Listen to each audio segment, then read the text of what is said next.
Deep in the heart of Africa, hidden between towering trees and thick green forests, lay the village of Nyabanga. It was a place of laughter, music, and deep traditions, where people lived in harmony with nature. Small mud houses with thatched roofs stood in neat rows, and children ran barefoot through the dusty paths, their joyful voices echoing in the warm air. The village was surrounded by a mysterious forest, a place filled with both beauty and danger. The elders often told stories about the creatures that lived in the shadows, wild beasts with glowing eyes, spirits that protected the land, and the great gorillas of Ndugu Forest. Some believed these animals were sacred, while others feared them, thinking they carried curses. No one dared to enter the deep jungle alone, for the legends spoke of a mad gorilla, a beast so powerful that no man could escape its wrath. Despite these fears, the people of Nyabanga held onto their traditions, passing down tales from generation to generation. They danced around the fire at night, sang songs of bravery, and taught their children to respect the spirits of the land. But little did they know, one of these legends was about to come to life in the most shocking way, one that would change the village forever. In the village of Nyabanga, there lived a young woman named Safina. She was 25 years old, with deep brown eyes that held both wisdom and sadness. Her dark skin shimmered under the African sun, and her long curly hair danced in the wind when she walked. Safina was known for her kindness. She always helped the elderly, played with the children, and greeted everyone with a warm smile. But behind that smile was a pain that no one truly understood. Safina's life had not always been like this. There was a time when she was happy, a time when love surrounded her like the gentle breeze of the morning. Her mother, Jahara, had been her world. She was a woman of great warmth, with a voice as soft as the lullabies she used to sing. Every night, she would hold Safina close, stroking her hair, whispering words of love and comfort. She used to tell Safina that no matter what happened, she was strong, she was loved, and she was destined for greatness. But all of that changed when fate stole her mother away. A sudden illness came like a thief in the night, taking Jahara's life before anyone could save her. One moment, she was laughing with Safina, and the next, she was gone.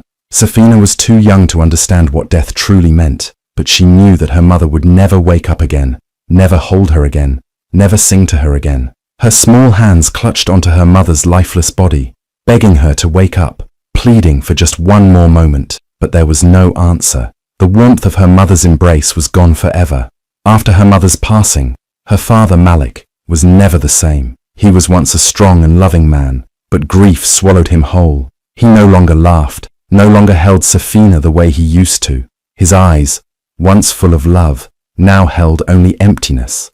And then, as if trying to fill the void in his heart, he married another woman, Zihara. At first, Safina had hoped for love again. She had hoped that maybe, just maybe, Zihara would be kind. Maybe she would stroke her hair like her mother did. Maybe she would tuck her in at night. Maybe she would whisper soft words that made the pain hurt less. But Zihara was nothing like Jahara. She was a woman of sharp words and even sharper eyes. From the very first day, she made it clear, Safina was nothing but a burden. Her father, blinded by grief and longing for companionship, did not see the cruelty that lurked beneath Zihara's smile. At first, it was small things. Zihara would ignore Safina when she spoke, refuse to serve her food, or make her sleep on the floor like a servant. But as time passed, her hatred grew stronger. Soon, she forced Safina to do all the housework, waking her up before the sun, making her scrub the floors, cook meals, and fetch water from the distant well.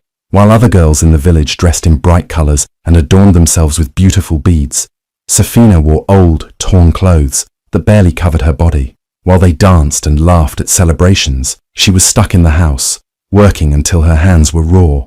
She became invisible. No one questioned Zihara, because she was Malik's wife, and Malik was a respected man. But the worst pain did not come from Zihara. It came from her father's silence. He saw everything, but he said nothing. He watched as Safina struggled, as she held back her tears, as she quietly suffered under his new wife's cruelty. Yet, he turned away, pretending not to notice. The man who once carried her on his shoulders and promised to protect her now acted as if she didn't exist. Still, Safina never allowed hatred to consume her heart. Even when she was exhausted, she still smiled at the villagers. Even when her body ached, she still helped the elderly. Even when Zihara's words cut into her like knives, She held her head high. She clung to the memories of her mother, to the love she once knew, and to the dream that one day she would be free. But what Safina did not know was that Zihara's hatred had no limits. The cruel woman was not satisfied with making Safina suffer. She wanted her gone forever. And soon, she would come up with a plan so dark, so wicked, that it would shock the entire village. A plan that would throw Safina into the arms of death itself. A plan that would make her face a beast feared by all. Zihara was a woman who wore a mask of charm in public, but behind closed doors, she was full of bitterness and jealousy. She had never known true love, nor did she care to. To her, life was a game of power, and she played it well. When she married Malik, she saw him as nothing more than a stepping stone to a better life. She endured his grief, his distant stares, his endless silence, because she knew that one day, all that he owned would belong to her. But there was one obstacle standing in her way: Safina. Every time she looked at Safina, anger burned in her chest like a raging fire. The girl was everything Zihara was not: young, beautiful, and loved by everyone. Even in her worn-out clothes, Safina had a glow about her, a quiet strength that made people admire her. She was graceful even when she worked like a servant. She never lashed out, never let cruelty change her heart, and that made Zihara despise her even more. How could someone suffer so much and still hold their head high? How could she endure humiliation and still smile? It was infuriating. Zihara watched as villagers greeted Safina warmly, as men stole glances at her, as children ran to her with open arms. She was supposed to be invisible, worthless, a nobody, and yet she walked among them like she belonged. Zihara clenched her fists every time she saw it. It was as if Safina's very existence was a curse upon her own life. But the worst part, the thing that made Zihara's hatred unbearable, was the possibility that Safina would inherit Malik's wealth. Everything Zihara had worked for, waited for, suffered for, could be taken away in an instant. It didn't matter that Safina never asked for it, never showed interest in riches. The thought alone was enough to drive Zihara mad. She had spent years controlling Malik, making him see only what she wanted him to see. He barely spoke to Safina anymore, barely acknowledged her presence. But it wasn't enough. Safina was still there, still breathing, still standing in the way of what Zihara believed was rightfully hers. Then one evening, as she sat alone in her room, an idea slithered into her mind like a venomous snake, a way to rid herself of Safina forever. A plan so perfect, so untraceable, that no one would ever suspect her. She wouldn't have to lay a single finger on Safina. She would let the village do it for her. Zihara knew the villagers were deeply superstitious. They feared the unseen, believed in curses, and followed traditions without question. All it would take was a few whispers in the right ears, a few well-placed lies, and the village would turn against Safina on their own. She would plant the seed of doubt, and the villagers would water it with their fear. She would tell them that Safina was cursed, that strange misfortunes had started happening since she became of age. Hadn't the crops failed last season? Hadn't the river run dry for the first time in years? Hadn't a child fallen ill for no reason? She would remind them of every small misfortune and tie it to Safina's presence. And when the whispers turned into rumors, and the rumors turned into fear, she would offer them a test, a way to prove if Safina was truly cursed. There was only one thing the village feared more than the wrath of the spirits: the mad gorilla of Ndugu Forest, a beast that roamed the shadows, with glowing red eyes and a roar that could shake the trees, a creature that no man had ever faced and lived to tell the tale. If Safina was innocent, she would survive a night locked in a cage with the beast. If she was truly cursed, the spirits would take her. Either way, Zihara would win. If the gorilla killed her, it would be seen as fate. If she survived, the village would never look at her the same way again. She would be feared, shunned, treated as an outcast. Malik would never allow a girl cursed by the spirits to inherit his wealth. It was perfect. The villagers would believe it was justice. Malik would believe it was destiny.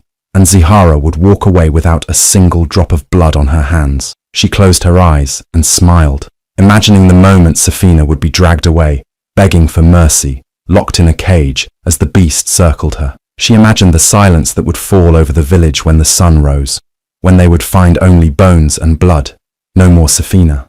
No more obstacle, no more threat to her future. Zihara stood up and ran her fingers along the wooden table, her heart pounding with excitement. Tomorrow she would start the whispers. Tomorrow she would begin the end of Safina. Zihara had played her part well, and now the village was exactly where she wanted them, suspicious, afraid, and ready to turn against Safina. But she knew that fear alone was not enough. She had to make sure there was no doubt left in their minds. So she kept feeding them stories, twisting small coincidences into dark omens. Late at night, she sat with the older women and spoke in a low, trembling voice. "I don't want to say this, but I saw something strange the other night," she whispered, making sure her words were just loud enough to be overheard. "I was passing by Safina's window, and I swear, I saw shadows moving inside, but she was alone. Tell me, what kind of girl speaks to shadows?" The women gasped, clutching their beads of protection. One of them, an elderly woman named Mama Jahar, frowned. "It is true," she murmured. "My chickens have stopped laying eggs. I thought it was the season, but could it be her?" "Think about it," Zihara pressed, her voice filled with false concern. "Since Safina came of age, things have been going wrong. The river dried, the crops failed, and just last week, the chief's son fell ill for no reason. The spirits are sending us a warning." Word spread quickly. By morning, the entire village was whispering. People who once smiled at Safina now watched her from a distance, their eyes filled with doubt. Children who used to run to her no longer played near her home. The friendly greetings she once received turned into silence, then into fearful stares. And then, Zihara took her final step. She went to the village elders, the most respected men, and spoke with tears in her eyes. "I love this village. I love my people, and it pains me to say this, but I cannot stay silent." She took a deep breath, making sure her voice trembled just the right way. "The spirits are angry. We have ignored the signs for too long. We must act before it is too late." The elders, wise but deeply superstitious, listened carefully. They had seen the strange events in the village. They had heard the whispers, and in their hearts, they too feared angering the spirits. "What do you suggest?" one of them asked cautiously. Zihara sighed as if burdened by the weight of her own words. "I do not wish to accuse an innocent girl, but the spirits must decide. Let Safina face a test, the most sacred test of all. If she is pure, she will survive, but if she is cursed, then we will have our answer." The chief leaned forward. "And what test do you propose?" Zihara lowered her gaze, pretending to hesitate. Then, in a voice barely above a whisper, she said, "Let her spend one night locked in a cage with the mad gorilla of Ndugu forest." A silence fell over the room, heavy and suffocating. The mad gorilla. Even the bravest warriors refused to speak its name too loudly. It was said to be a monstrous beast, one that killed anything in its path. Some claimed it was a spirit in disguise, punishing those who disturbed the balance of the land. Others believed it was an animal possessed by ancient rage. Whatever it was, no one had ever lived after facing it. One of the elders shook his head. "That is a death sentence," he muttered. "No one can survive that beast. But if she is truly innocent, the spirits will protect her," Zihara argued smoothly. "We must not act blindly. We must let fate decide." The chief exchanged glances with the elders. Slowly, he nodded. "It is the only way." And just like that, Safina's fate was sealed. That evening, the entire village gathered in the square. The air was thick with tension, the sky darkening as the sun dipped below the horizon. Safina stood in the center, confusion and fear swirling in her eyes as she looked around. Why were they all staring at her like that? Why did their faces look so cold? Then Zihara stepped forward, her voice clear and loud. "Safina, the spirits have spoken. There have been too many signs, too much misfortune. The village demands proof of your innocence." Safina's heart pounded. She turned to the faces around her, searching for someone, anyone, to defend her. "This is madness," she cried. "I have done nothing wrong." But no one spoke for her. Then the chief raised his hand. "Tomorrow night, you will be locked in the cage with the mad gorilla of Ndugu forest. If you are truly innocent, the spirits will protect you. If not, then we will know the truth." Safina felt the ground beneath her shake. The world around her blurred. The faces of people she had known all her life were now distant, cruel. Even the children she had once cared for stood behind their parents, looking at her with wide, frightened eyes. She turned, her last hope resting in the man who should have defended her, her father. "Baba," she whispered, her voice breaking. "You know me. You know I am not cursed." Malik would not meet her eyes. His jaw was clenched, his hands trembling at his sides. He opened his mouth, as if to say something, but no words came. Safina felt her breath catch in her throat. Even her own father had abandoned her. Zihara watched, her heart thrumming with victory. Tomorrow night, it would all be over. The village would have its justice, and she would finally be free of Safina forever. And so, as the night fell over Nyabanga, the village prepared for a trial that had only one possible ending: Safina's death. The night air was heavy with fear. The entire village had gathered at the edge of Ndugu forest, their faces lit only by the flickering torches they held. The trees stood tall and silent, as if even they were holding their breath. This was the night of judgment. Safina's hands were tied as two strong men dragged her toward the iron cage, rusted and old, but still strong enough to hold a beast. Her heart pounded so loudly, she could barely hear the whispers of the villagers around her. They wanted her to die. People she had grown up with, people she had helped, people who once smiled at her. Now they looked at her like she was a monster. Her legs trembled as she stumbled forward. The forest was eerily quiet. Even the usual sounds of insects and birds were gone. It was as if nature itself knew something terrible was about to happen. The chief stood before her, his expression blank. "You will spend the night locked in the cage with the mad gorilla of Ndugu forest. If you survive, you are innocent. If not," he let the words hang in the air. Everyone already knew the answer. Safina turned to her father one last time. Maybe he would stop this. Maybe he would speak. But Malik stood still, his jaw clenched, his eyes fixed on the ground. He had already chosen to abandon her.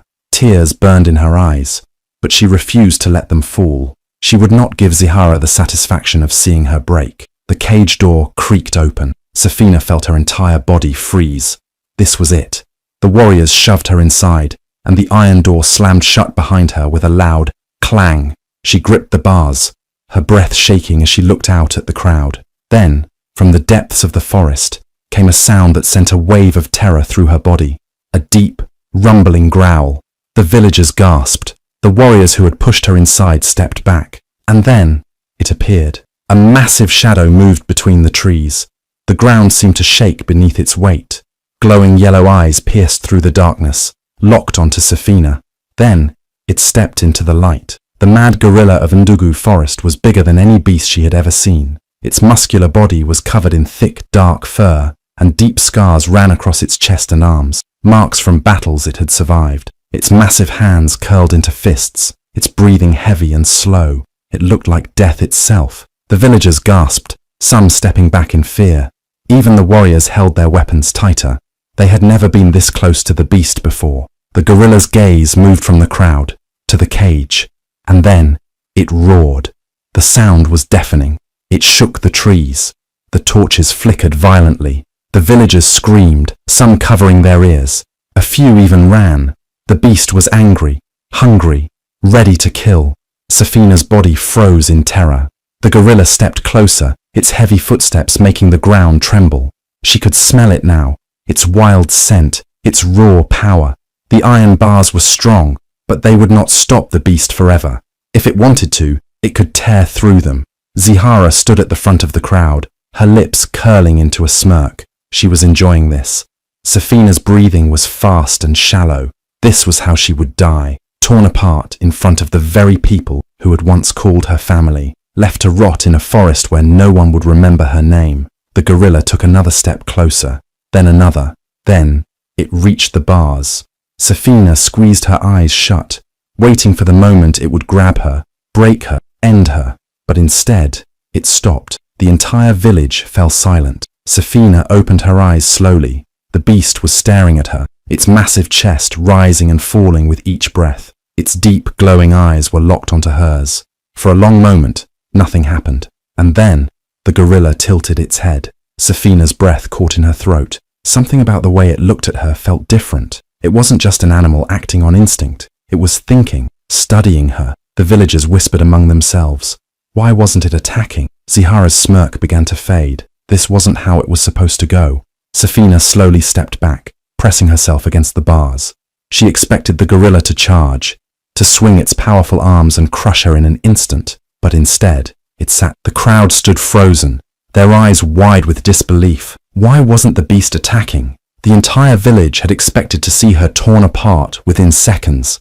But instead, the gorilla, this terrifying creature they had feared for years, was offering its hand. The moment her fingertips brushed against its rough, scarred skin, a strange warmth spread through her.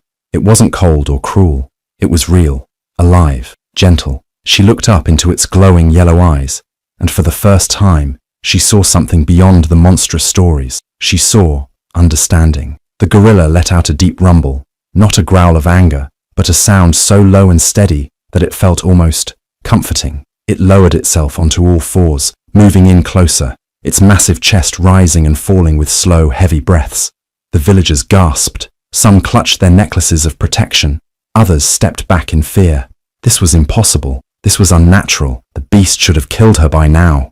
Safina's heartbeat slowed just a little. She wasn't sure how, but she knew. This creature meant her no harm. And then, like a forgotten whisper in the wind, a memory surfaced.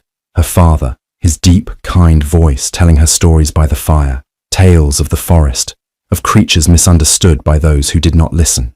Gorillas are not monsters, Safina, her father had once said. They are protectors. They do not attack unless they feel threatened. If you show them fear, they will see you as weak. But if you show them trust, they will see you as one of their own. Tears welled in Safina's eyes. He had been right all along. The village had spent years fearing this creature, calling it mad, a beast, a demon. But standing here, face to face with it, she saw the truth. It wasn't a monster. It was alone. Just like her. The gorilla grunted softly, lowering its head slightly. Safina did the unthinkable. She stepped forward. A few villagers screamed for her to stop. Even the warriors who had locked her in the cage stared in horror. But Safina wasn't afraid anymore. She lifted her hand once more, this time placing it gently on the gorilla's shoulder. Its fur was thick, warm, and covered in old scars, marks of battles fought, wounds endured. It had suffered too. Baku, she whispered, the name escaping her lips without thought. The gorilla's ears twitched at the sound. Zihara's face twisted in fury. This was wrong. This wasn't supposed to happen. She had planned for Safina's gruesome death, for the village to scream in terror and confirm their fears. Not this. Never this. She's using dark magic! Zihara suddenly screamed, pointing at Safina with wild eyes. She's controlling the beast! Look at it! This is unnatural! Some villagers hesitated, uncertainty creeping into their eyes. Was it really magic? Or had they been wrong about the creature all along? Safina turned to the crowd, her voice steady. He's not a monster, she said, placing a hand over her heart. You call him mad, but look at him. He is not attacking me. He is not hurting anyone. You locked me in this cage expecting death, but instead, you see the truth. She pointed at Zihara. You fed them lies. You made them afraid of what they did not understand. The villagers murmured among themselves. Some nodded. Others still looked uncertain. But one thing was clear. Safina was still alive, and Baku had done nothing to harm her. Zihara's hands curled into fists. This wasn't over. She had to do something, anything, before she lost control of the crowd. Safina turned back to Baku and did something that made the entire village gasp in shock. She smiled at him, and in return, Baku grunted softly and lowered his head beside her, as if protecting her from the world. Her fingers hesitated for a moment before pressing gently against the deep scars that marred the beast's thick fur. Each one told a story of pain, of survival, of betrayal. These were not the marks of a wild animal's battles. These were the wounds left behind by human cruelty. A shiver ran down her spine. He had suffered, just like she had. The great gorilla flinched slightly, but did not pull away. His massive chest rose and fell in slow, steady breaths, as if waiting to see if her touch would bring pain or kindness. For the first time, she saw something beyond the terrifying stories told about him. He was not just a beast. He was a soul that had been broken. A deep, guttural sound rumbled from his throat. Not a growl, not a roar, but something low, strained, something filled with sorrow. It sent a sharp pain through her chest. She knew that sound too well. It was the same sound she had made in the silence of the night, in the moments when no one was watching, when grief had become too heavy to carry alone. Tears stung her eyes, but she refused to let them fall. If no one had ever comforted this creature before, then she would be the first. And so, she did the only thing her heart told her to do. She sang. The first notes of the lullaby trembled as they left her lips, quiet and uncertain. A song from long ago, a song of love, of warmth, of a time when she had felt safe. The melody floated through the night air, wrapping around them like a gentle embrace. The reaction was immediate. The gorilla's ears twitched, his breathing slowed. His massive shoulders, once tensed with the expectation of violence, began to relax.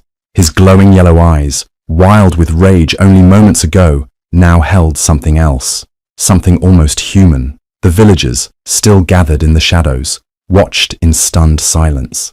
What is she doing?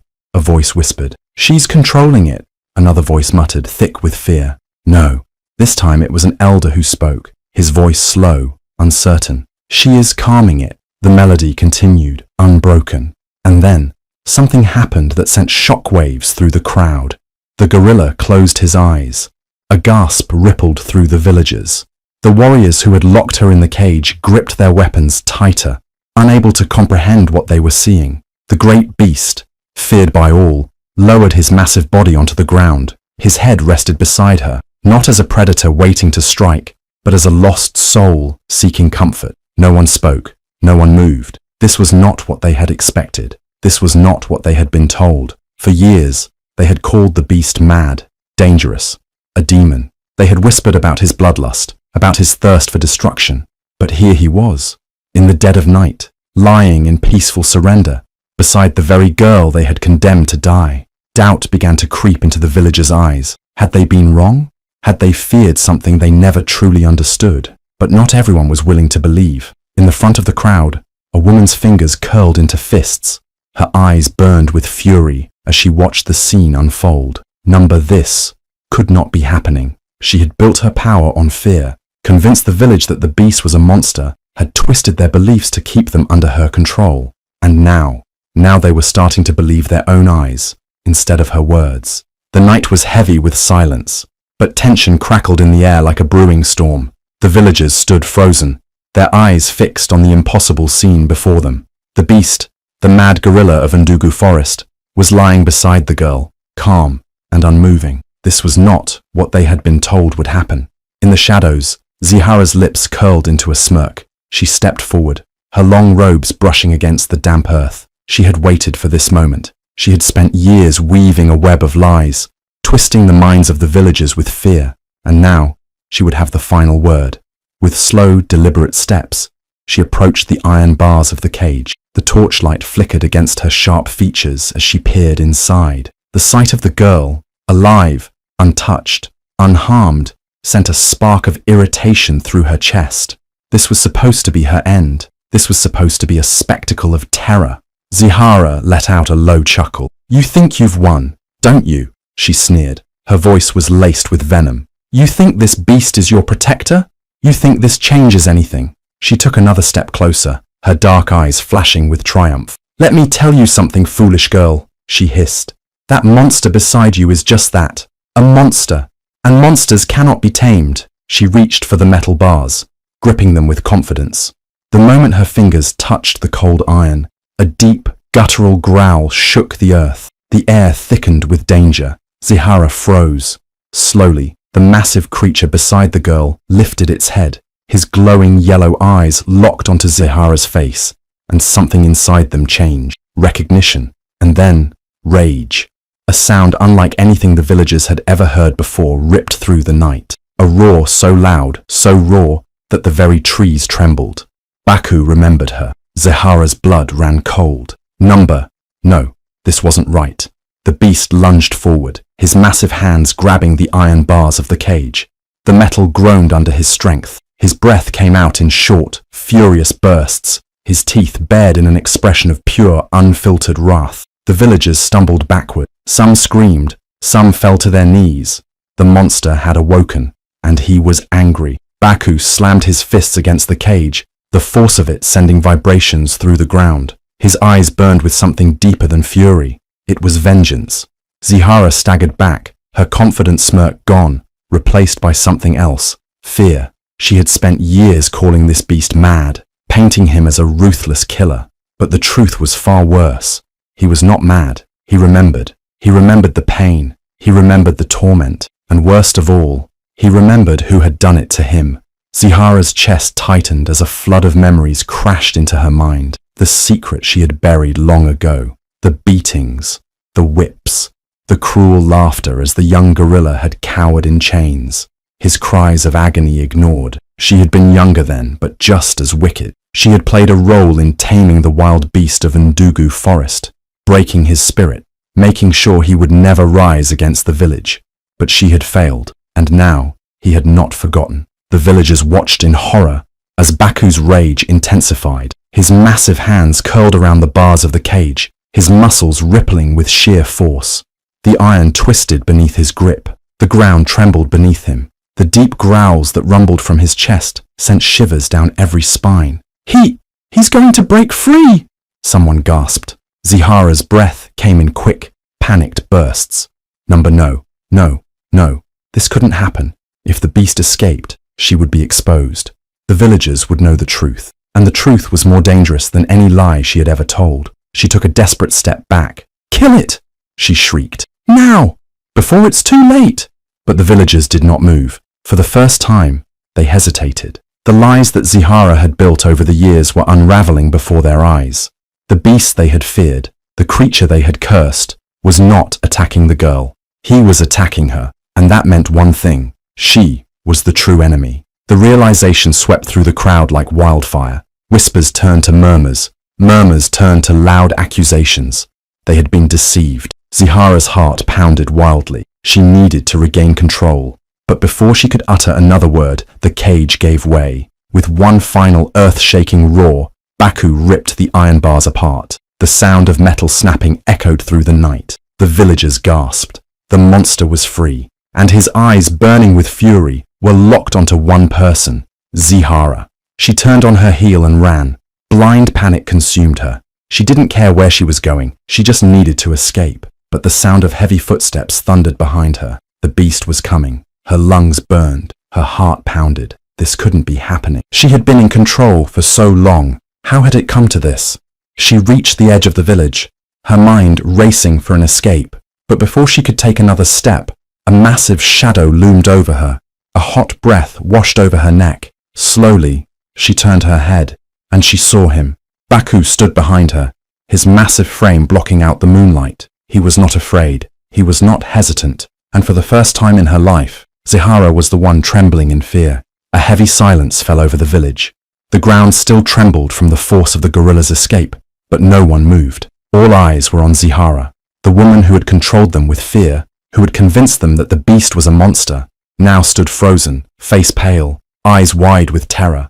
But it wasn't just fear that gripped her, it was recognition. Baku's golden eyes burned with fury, but beneath that rage was something deeper, a memory, a past that had been buried beneath lies and time. Then, a voice broke the silence. "I remember now," said an old man stepping forward. His voice was weak with age, but his words carried weight. The villagers turned to him, waiting.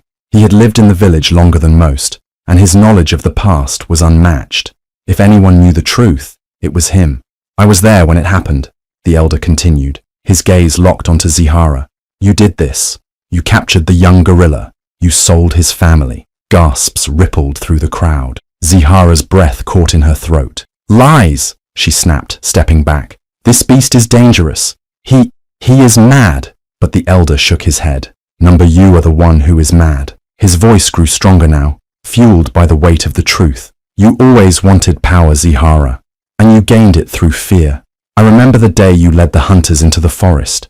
You set traps. You tore families apart. You sold them to poachers for gold. You said it was just business. You said they were only animals." He turned, pointing a shaking finger at the massive gorilla. But they were not just animals. They had families. They had lives. And this one remembers. The villagers stood in shock, their gazes shifting between Zihara and Baku. The truth was unraveling before them, and it was darker than they had ever imagined. A woman clutched her child. She lied to us?" she whispered. "She made us fear the beast when she was the real monster," another voice muttered. Zihara's hands curled into fists. "You are all fools," she spat. "This thing is dangerous. I did what was necessary to protect us. A sudden movement cut her off. Baku took a single step forward, his heavy footfall shaking the ground. His eyes, filled with years of pain, locked onto her.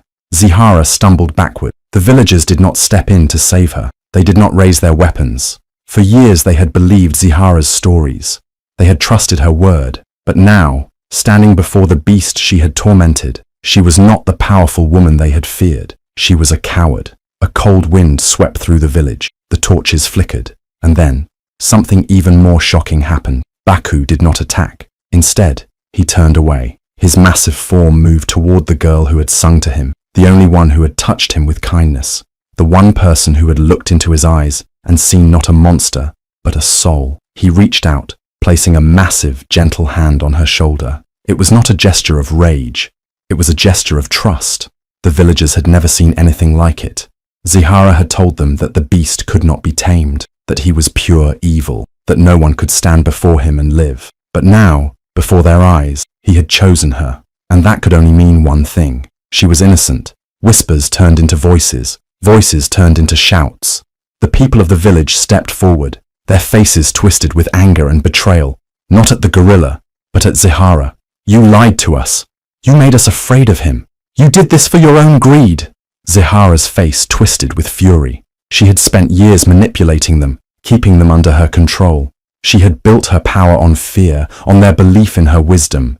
But now they saw her for what she truly was. A liar, a traitor, a monster. She turned, looking for an escape, but there was none. The villagers she had once controlled now stood against her, and the beast she had tortured had spared her, not out of weakness, but because she was not worth his rage. Baku had won, and in doing so, he had exposed the truth. Chaos spread through the village like wildfire. The people who once obeyed without question now stood united in anger. Their eyes burned with betrayal as they realized the truth. They had been deceived for years. Shouts rang through the night. "She lied to us," one man roared. "She made us fear the beast when she was the real monster," another shouted. The crowd surged forward, their trust in her completely shattered. Zihara's heart pounded in her chest. This wasn't how it was supposed to be. She had always been in control. The villagers had always listened to her, but now, their faces were filled with disgust, not fear. Desperation clawed at her throat. She had to escape. If she could just get away, she could find a way to fix this, to twist the truth again. She had done it before. Turning on her heel, she ran. Her feet pounded against the dirt, kicking up dust as she fled toward the forest. The same forest where she had once captured innocent creatures, where she had built her power through cruelty. But this time, there was no power waiting for her in the darkness. A strong hand shot out, grabbing her wrist. She gasped, twisting in panic, but there was nowhere to run. The villagers had caught her. She thrashed, but their grip was firm. "You don't get to run," a woman said coldly. "Not after what you've done." The crowd closed in, their voices filled with fury. "She must be punished," someone yelled. "She has no place among us," another added. A heavy silence settled over the villagers as the elders stepped forward. Their faces were grim. This was not a decision made in anger, but in justice. Zihara had betrayed her own people. One of the elders raised his hand, and the crowd fell silent. "You are no longer one of us," he said, his voice steady. "From this night forward, you are banished." Zihara's breath hitched. "No," she whispered. "You can't do this. I built this village. I protected you." The elder shook his head. "You only protected yourself." The villagers stepped aside, creating a path leading away from the village. A path into the unknown. Zihara's body trembled. She had spent years ensuring she held all the power, making everyone believe she was the only one who could lead them. But now, she was nothing. She took a step back, then another. No one stopped her. No one begged her to stay. The village she had ruled for so long had turned its back on her. The night swallowed her as she disappeared into the forest, alone, powerless, and forgotten. The truth had finally been revealed, and the real monster was gone. For the first time in years, peace returned to the land. The people turned toward the young woman who had faced the impossible and survived. She had stepped into a cage with a beast, yet walked out as a hero. She had shown kindness where others had only seen fear. She had proven that strength was not in cruelty, but in compassion. The elders gathered in the center of the village, their wise eyes filled with pride. One of them, the oldest and most respected, stepped forward. His voice carried the weight of tradition and justice. "This young woman has shown us what true courage looks like," he declared. "She did not fight with weapons. She fought with her heart, and in doing so, she saved us all." The villagers erupted in cheers. Men, women, and children all raised their voices in celebration. They had been blinded by lies for too long, but now they saw the truth. This was not just any girl. She was the daughter of a great man, and she had inherited his noble spirit. The elder continued, his gaze warm and steady. It was once said that her father's wealth would pass to the one most worthy, he said, and now we know who that is. The true heir is standing before us. Gasps of joy spread through the crowd. She had lost everything, her mother, her father, even her dignity under the cruelty of her stepmother. But now she had regained what was rightfully hers. One by one, the villagers stepped forward, bowing their heads in respect. "We were wrong to doubt you," an elderly woman said, placing a hand over her heart. "You have made us proud." A young boy ran up to her, his eyes wide with admiration. "You're the bravest person in the world," he said, smiling up at her. Tears welled in the young woman's eyes. For so long she had lived under cruelty, never knowing love or kindness. But now she was surrounded by people who truly saw her, not as a burden, not as a curse, but as a hero. The night was filled with celebration. Drums echoed through the village, voices lifted in song, and laughter rang out under the moonlight. The once feared gorilla sat peacefully at the edge of the village, watching the joy unfold. He too had found a home, and for the first time in years, the village was not ruled by fear, it was ruled by hope. The mighty gorilla, once seen as a monster, was no longer feared. The people no longer whispered in terror at the mention of his name. Instead, they spoke of him with respect and gratitude. The same villagers who had once watched in horror as he was locked in a cage now saw him for what he truly was. Not a beast, but a protector. He had shown them the truth, not with words, but with his actions. He had spared the one who wronged him and stood by the one who showed him kindness. Under the warm sun, children played near him, their laughter ringing through the air.